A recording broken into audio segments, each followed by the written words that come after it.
Welcome to the Modern Intimacy Podcast, a show about mental health, sex, relationships, education and tips, and those private things we need to talk about more publicly without restrictions. I'm your host, Dr. Kate Balestrieri. A licensed psychologist, certified sex therapist, packed couples therapist, and sex addiction therapist, I know that mental health is directly tied to the quality of our relationships and our sex lives. I'm passionate in my desire to smash stigmas and shine a light on societal issues that may be negatively affecting our lives, relationships, and sexuality. During this podcast, I will also give you practical answers and insights to questions you've been wondering about. We should all have fulfilled, happy lives, and we get there by erasing shame, consciously digging deeper, building healthy connections, and by getting curious together. Thanks for joining me. Let's get started. Hi everyone, welcome back to this week's episode of the Modern Intimacy Podcast. Today we have a really heartening question coming in from a listener, and the listener says, "Hi, I'm a 38-year-old woman and my husband is 42. We don't have sex a lot because we have really different levels of desire. He wants sex a lot more often than I do. And I don't know how to tell him that part of why I don't want sex is because it's not that interesting to me anymore. Can you help? What should we do?" So I wanted to bring Elena Bahar, who is a clinical associate and our clinical director at Modern Intimacy, on the podcast today to talk a little bit about mismatched libido and how couples can really find themselves back in sync or with a lot more options for synchronicity. So Elena, thanks so much for joining me today. Hi, Kate. It's great to be here. So Elena, you work with a lot of couples, and I know that mismatched libido is something you hear about often. What do you hear when you hear our listener's question? Libido or sex drive refers to our sexual appetite or a person's overall desire in participating in sexual activity. And it can vary based on multiple factors. It can be based on aging, hormones, stress level, medication, relationship issues. And mismatched libido, it refers to when one partner has an overall higher or lower levels of sexual desire or interest in sexual activity, which can create a lot of frustration, feelings of rejection, inadequacy, and dissatisfaction if it's unaddressed for a long time. So, what I hear from this specific caller, it sounds like she is struggling with communicating her desires and her needs with her partner. And that seems to be dampening her libido and her levels of desire for sexual intimacy, which is actually not a very uncommon issue for many people that come to our practice to seek sex therapy, that they have struggles talking about sex and being sexually assertive. They do, and I think that that then leads to compounding emotional disconnection, right? Because if they can't communicate what they want and need sexually, I think a lot of folks start to shut down emotionally because that impediment to sexual intimacy starts to create a wedge in how comfortable they feel with each other in general. So I'm really grateful to this listener for writing in and being brave to take the first step in finding a solution. It's a tough place to be stuck. So let's talk a little bit about some of the psychological and emotional impacts when a partner has either a higher or lower sex drive than their partner. Whether you're the partner with higher or lower levels of desire, this can be frustrating for both parties. For the partner with higher desire, it can be really frustrating. They may experience sense of rejection or inadequacy, or they may be perceived as critical or demanding for wanting to initiate sex as often as they do. And the partner with a lower desire may feel obligated or expected or objectified and feeling disconnected or lonely when they're not ready to connect with their partner as often as the partner with higher desire does. It's a painful place for both partners to be stuck. And I think one of the things that feels maybe more obvious to the person with higher desire than the person with lower desire is that the person with lower desire sets the tone and the pace for sexual activity in the relationship. But often the person with lower desire feels really helpless in the situation because they can't cultivate what isn't there, right? That desire. Yeah, and when Yeah. those underlying issues are not clearly being communicated, then sex is not just really about play and adventure. Then it's also about power and control and feeling lonely. And it just becomes this really energetically loaded in a negative way that can make it really difficult to kind of fully immerse yourself in that experience or allow yourself to tap into that pleasure. Yeah. Yeah. Well, let's talk some about the common misconceptions or myths about mismatched libido and get those accounted for. Yeah, so one of the most common misconceptions about mismatched libido is that mismatched libido is a big problem in a relationship, and it's always problematic. And I want to normalize that it's perfectly normal to have different levels of desire, even if you're absolutely compatible with your partner in every other area of the relationship. Our sex drive ebbs and flows and fluctuates naturally throughout our life. And our hope is instead of blaming and shaming or accepting shame, partners can have an open and honest communication about how that's impacting them. And you may, I hear actually this question a lot that, hey, based on what you're saying, that it's okay to have mismatched libido. But when we first started dating in the beginning of our relationship, we both wanted sex. Everything was so great. We had no trouble initiating. And that's partly because in the beginning of the relationship, everything is so new, and that newness and excitement of it creates more spontaneous desire, where sex is more in the forefront of your mind for you. It's easier for you to be readily open to the sexual cues that may be coming your way. But after a while, it's perfectly normal for your desire to be more responsive. So it responds to maybe certain context, or maybe you need emotional connection with your partner first, or the sheets to be cleaned, or for your checklist to be done first. And it's important to note that no desire, whether spontaneous or responsive, is better or worse than the other. And responsive desire is not correlated with any sexual dysfunction in itself. I'm so glad you said that. Because I think so many couples get stuck on that myth, right? If one of our desire levels changes, it must mean something about our connection, and it really doesn't. Most of the time, it is about that shift away from novelty and dopamine that comes with lust at the beginning of a relationship. But the other thing to remember is that at the beginning of a relationship, usually people are spending protected time together, right? They decide to get together on Friday night and have dinner and whatever happens after dinner, or to go to a movie, or they have a weekend together. But as relationships evolve, and especially once people move in together and or get married or have children, now they're balancing all of their daily life activities with the competing task and opportunity for sexual intimacy. And they don't have that protected time designated for fun. So it's a lot more challenging to think about fun all the time when historically they've carved out special time for it. That's very true. So, another Yeah. myth that I hear quite often is that the partner with lower desire is to blame. Mm. That there's nothing wrong with wanting sex 3 times a day or wanting sex every other month, right? We all fall on different parts of that continuum depending on our relationship issues. Our There could be some biological factors that go into that, psychological issues, societal issues that go into that. So it's dependent on many factors, and sometimes couples just come in focusing on this presenting issue that, hey, we're not having sex as often, but there's so much else that goes into that underneath that. So some seeking sex therapy would be really helpful with that, because we can really help them having how to have a holistic view of the relationship to see what underlying issues are contributing to that dynamic. Yeah, such a great point. Sex is often so much more than the physical pleasure. We attach a lot of meaning to it.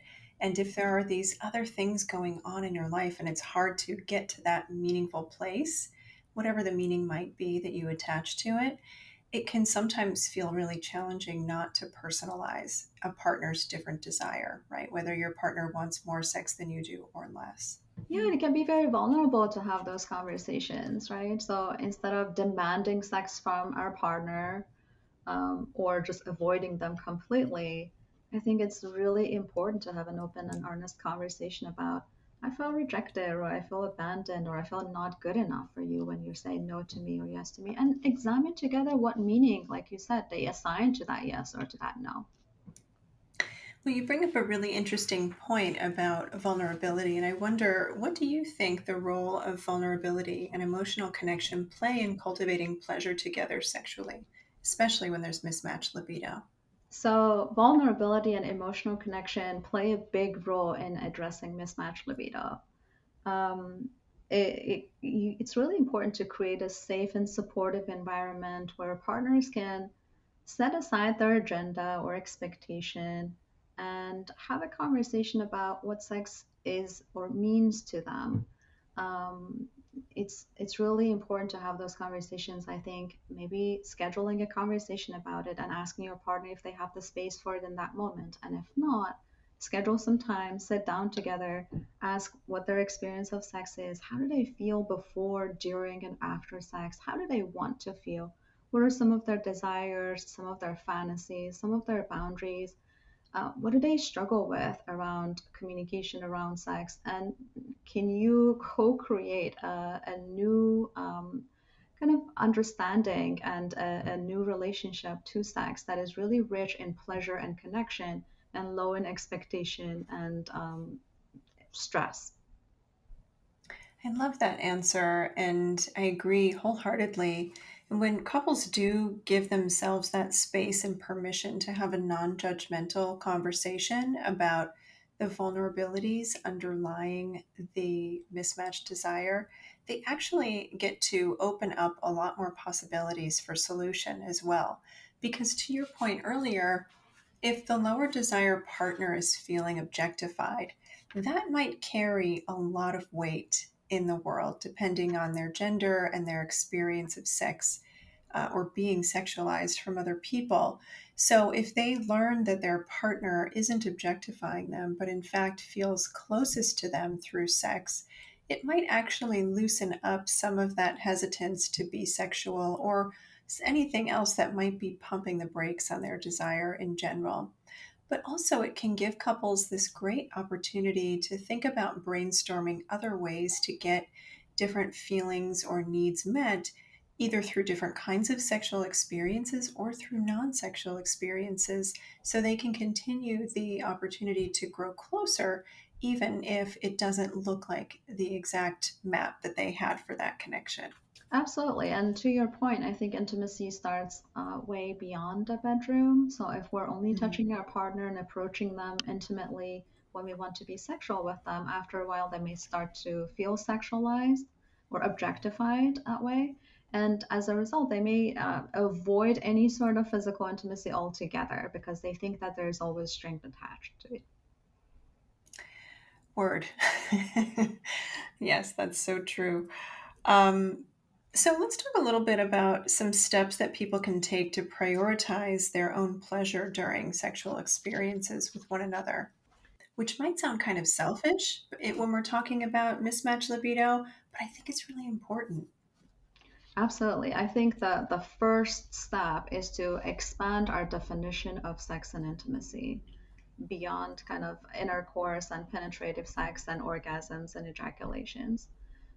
We put way too much pressure on our genitals around sex and intimacy, and we can expand that by exploring pleasure with so many other things. For example, for finding pleasure individually, that can come through practicing solo sex and having a sacred ritual around your solo sex where you're exploring your body, understanding what your likes and dislikes are, what your boundaries are, what kind of touch you're open to, which can be really helpful with that.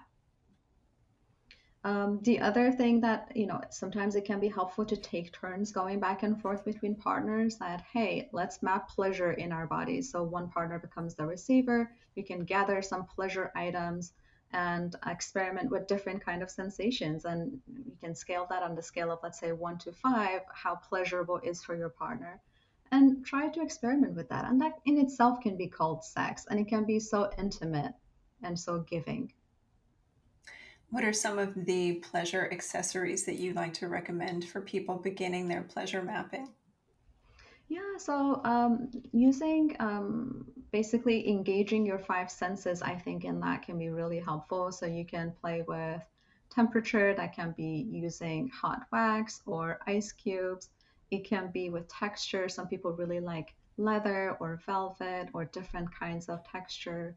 Um, it can be with a sense of smell, for example, scented candles or essential oils, or different types of touch that you can gather certain items for that to engage in sensation play.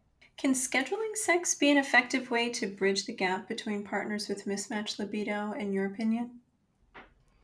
I would say scheduling intimacy can be really helpful with that.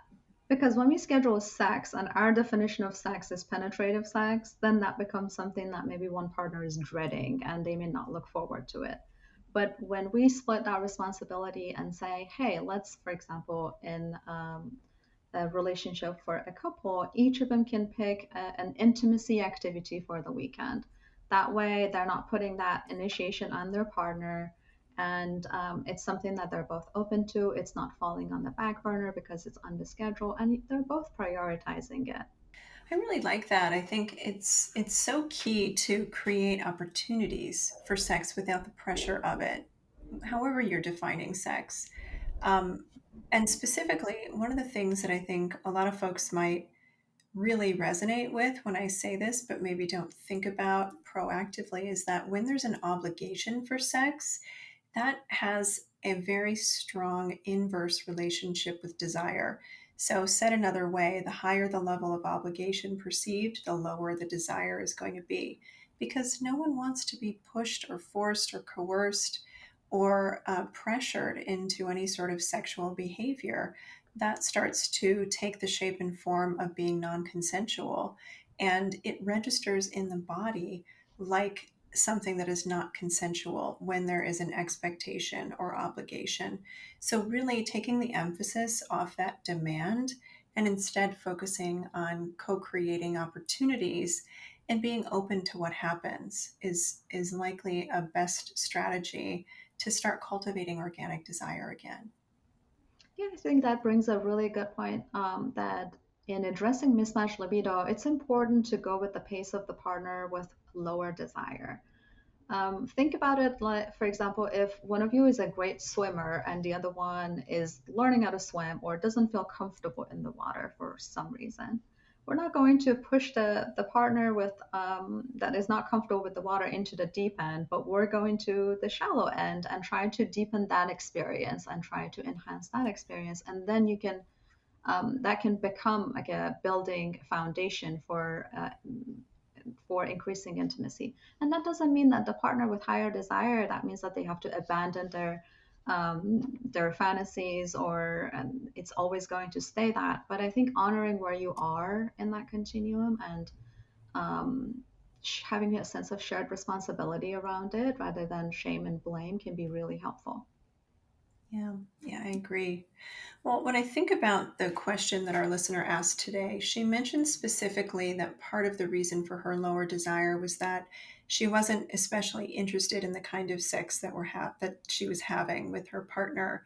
And that feels really important to speak to and to differentiate the difference between mismatched sexual interests and mismatched libido and how they can overlap. So, how do you approach couples navigating differences in sexual preferences or sexual interests, especially when one partner's desires are more unconventional, or if their desire is a little bit higher than the low desire partner? That's a great question. So I would say talk about it in a non-sexual context. It's not a good idea to talk about sex during sex or right before you're getting sex if it's hard for you to communicate around sex, because you don't want to associate kind of these negative conversations with that. So, approaching it with curiosity and openness and compassion, and talking about how do we communicate about sex and what is our style of communication around that? Do we tend to be more passive around it? We avoid talking about sex. Are we more aggressive about it? Maybe we avoid talking about it until it becomes too much and one partner lashes out on the other one. Or maybe we're more passive aggressive around it, making these kind of smart remarks around it that, for example, let's say if one partner has premature ejaculation, the other partner, instead of telling them how that negatively impacts them, they can say, well, it was nice while it lasted. Or are we assertive around that? And if we're not assertive around that, how can we create an atmosphere, an environment that is supportive of that? And I think the second thing that I would say is to be curious about some of our own biases, our own fears or hesitations or reservations around, let's say, our partner's kink or some of their desires that we may not be interested in. And be curious about our own experience in terms of why am I not communicating to this to my partner? Am I trying to protect their emotions? Am I prioritizing their pleasure over mine? And is that serving me? And is that serving our relationship? And sometimes the other partner can feel that too, in the moment, even when you're feeling obligated. And sometimes it becomes about checking a box for the partner for with lower desire.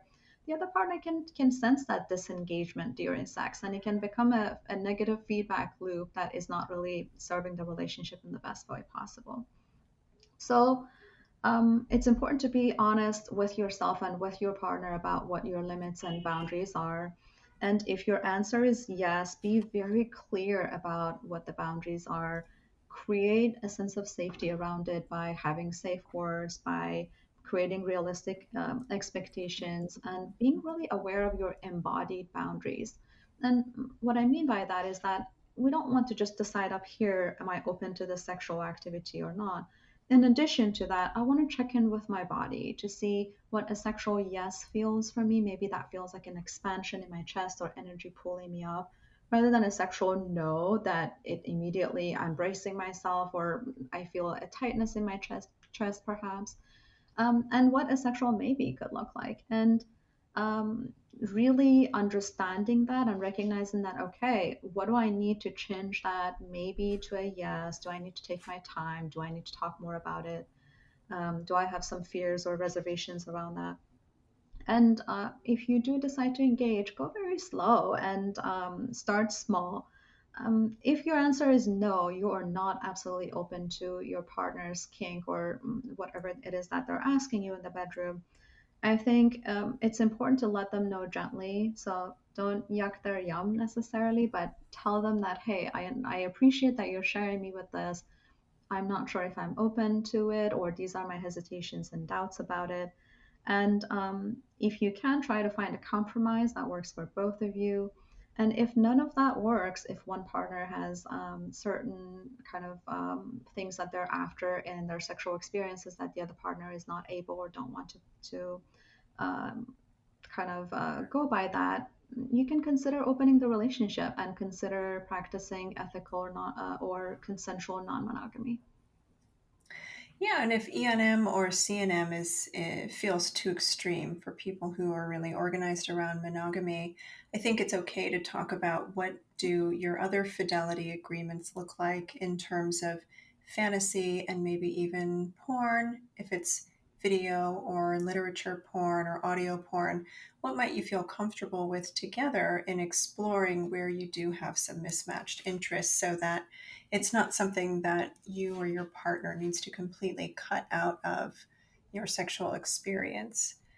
Um, well, let's talk a little bit about some of the systemic societal norms that really perpetuate differences in orgasmic potential, the orgasm gap, and talk about how couples can create a more equitable and more pleasurable experience. Because for those of you who may not be familiar, the orgasm gap looked at a study of many, many people, I think something like 50,000 people, and looked at folks of all genders and all sexual orientations.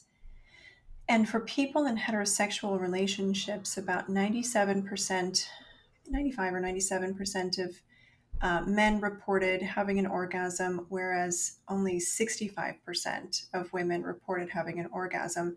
So that's a gap of about 30% difference. And I'm so curious, Elena, what your thoughts are on how couples can create more equity. So you made a great point that there exists a significant gap in the number of orgasms experienced by men and women. And while there are many contributing reasons for that, I think one of the important ones is the societal stigma around women's sexuality and the belief that women are not entitled to pleasure the same way that men are. Oftentimes, women are conditioned and socialized to support people around them, and that could also bleed into their sexuality. So they may view their sexuality in support of their partner's pleasure. And this can lead to feelings of shame or guilt around seeking out or expressing or experiencing pleasure. And then sometimes they tend to unfortunately prioritize their partner's pleasure over their own, and sex becomes performative. I can't tell you how many times I have heard from vulva owners that they fake orgasms, or there's a lot of spectatoring that is going on during sex. And spectatoring is a term coined by Masters and Johnson, which is a phenomenon that says when you're overly consumed and concerned by evaluation and thinking about either your own sexual functioning and experience or your partner's experience of sex. So that could look like, am I making the right noises? Am I taking too long? Is my partner's hand getting tired? Are they enjoying it? And that can really take us away from being really present and embodied during sex. And remember, if you're just existing from the neck up during sex, that's where the pleasure happens, right? So you're not really fully immersed in that experience, and you're not also giving your partner the opportunity to do something about that. You mean where the pleasure happens is in the body? So that if people Yes. are experiencing pleasure from the neck up, they're going to be missing a lot of those really important sensory cues of what feels good or what doesn't, so that they can communicate appropriately. Absolutely. So it's important to kind of remember that everyone, regardless of their gender or sexual orientation, is entitled to pleasure and should prioritize their own pleasure during sex and are responsible for their own orgasms. Totally, totally. And demanding that your partner come for you is making their pleasure about your pleasure. And so it's not necessarily a bad thing, but you want to check in with your partner to make sure that that actually is enjoyable for them, or if that perpetuates a feeling of obligation or a recentering of your needs and a distraction from their own. Yeah, and I Yeah. think maybe levels of differentiation also goes into that, which goes back to Bowen family systems theory that if partners have low levels of differentiation, they don't necessarily have the autonomy to have separate feelings or emotions or thoughts than their partner. So it's really easy for them to get fused with their partner's experience, and that could look like in sex. For example, if one partner is not having an orgasm, the other partner's internalizing that and thinking that, well, you're not finding me attractive, or there's something wrong with me, or it hurts their ego and it becomes about their experience. Or let's say if a male partner is struggling with erectile dysfunction, the other partner may internalize that and think that, well, if you find me attractive, then you should be able to stay hard during sex. And that's not necessarily helpful with like detaching with love a little bit and allowing your partner to have their full experience without kind of getting entangled about what does that mean about me and us. Hmm. Love that. I love that you said that. So, when should couples consider seeking the help of a sex therapist if they are trying to address mismatched libido? Yeah, so if the mismatched libido is causing significant distress in your relationship and you're noticing that it's impacting the quality of relationship, negatively, it's important or it can be helpful to seek therapy, couples therapy, or specialized sex therapy around that, because a sex therapist can provide a lot of guidance and help couples a lot with understanding the underlying factors that go into that. Sometimes sex, the mismatched libido is about relationship issues. For example, let's say in other areas of your relationship, if you have an unbalanced distribution of labor, and that can look like one partner is carrying a bigger burden of responsibilities around domestic labor or emotional labor or financial labor of the relationship. It can be about lack of intimacy in general. It can be lack of sex education or not knowing how to show up for your partner. A sex therapist can be really helpful with parsing that out and seeing what goes into that, and help you with bridging that gap by providing really good strategies to increase your overall levels of intimacy, including sex. Yeah. And a sex therapist is a neutral party, right? So they're not going to align with either person in the coupleship and say, you're right, you're wrong, or vice versa. They're really going to hear both people's position and help you both hear each other differently. And that I think is one of the biggest gifts of working with a couples therapist and a sex therapist for this kind of work, because both people typically feel really dismayed by mismatched libido, especially if they're having a hard time resolving it with each other. So just knowing that there's a neutral space with a therapist who's really committed to their relationship can be a useful place to start. Absolutely. And we made a reference to social factors that I would like to talk a little bit more about that. Social factors are environmental, cultural, or interpersonal factors or influences that impact our thoughts and feelings and behaviors. And it can be kind of like societal norms, cultural values, discrimination, social support, or interpersonal relationships. So, for example, cultural norms and expectations around sexuality and gender can influence how we view ourselves or our sexual desires. We may tend to maybe that some cultures emphasize on sexual modesty, or they stigmatize certain sexual behaviors, which can inhibit an individual's ability around sexual expression or sexual desire. And then societal stigma and discrimination based on sexual orientation or gender identity also have a significant impact on individuals' levels of desire or sexual functioning.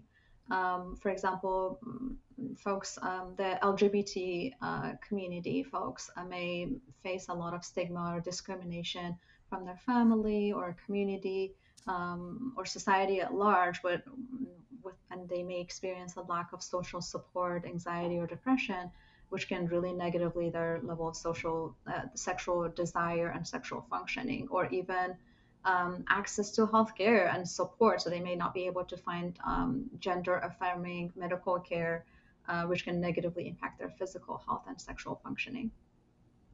Such a great point. All of that discrimination and depression really can influence a person's sense of felt safety in their sexuality, and it can influence the permission that they give themselves to be fully expressive, because all that oppression can result in feeling a lot of shame, and that shame can be a complete dampener on desire. Absolutely. Yeah. Great. Well, anything that we didn't cover today that you think it's important for our listener who wrote in to know, or for couples listening who are curious and sitting with this dilemma themselves? Yeah, so I think practicing mindfulness, which is it helps you with feeling embodied and engaging your senses in the present moment, can be really a good way of reducing that anxiety and removing the expectation around genital sex, and practicing, for example, sensate focus, which is a series of exercises that help couples focus more on the pleasure and sensuality rather than necessarily penetrative sex.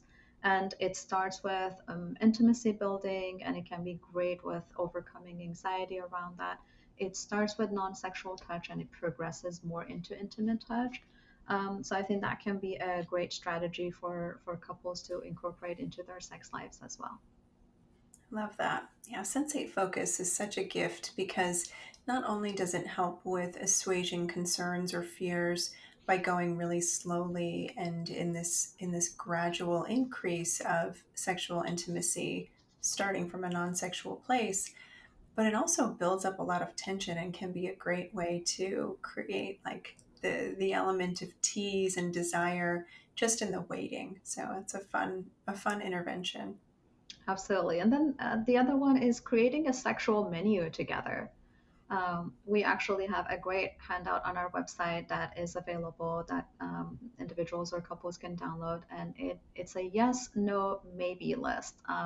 It has a list of activities that I would rank them from very mild into all the way to super spicy, and then you can go through them individually and what is a yes for you, what is a no and maybe, and compare that list and start with the ones that are more on the mild side, and talk about your fears and doubts and create a really safe container and talk about it in depth about what that would look like. And sometimes, unfortunately, people think that if we talk about sex or if we schedule sex, then that would be boring. But I usually tell them, when you want to go to a concert or an event and you book that weeks or months in advance, it doesn't make you look less forward to it. You can be part of that excitement, part of that anticipation building that you were talking about too. Love that. Well, Elena, thank you so much for coming on the podcast today and talking about this. For anyone who wants to work with Elena or reach out to her, you can find her on our website, modernintimacy.com. And thanks everyone for listening. We'll see you next time. Thank you for listening to the Modern Intimacy Podcast. On Instagram, follow me at Dr. Kate Balestrieri and at The Modern Intimacy. On TikTok, check me out at Dr. Kate Balestrieri and on Twitter at Kate Balestrieri. Everyone has questions about mental health, sex, and relationships. Send yours to me via DM on Instagram or email them to questions@modernintimacy.com and I'll answer some at the end of each episode. Visit the website, modernintimacy.com, to schedule a consultation with a member of our team or to sign up for our newsletter. Let's meet back here next week. New episodes air every Tuesday. Reminder, this podcast is for education and entertainment purposes only and is not a substitute for mental health services.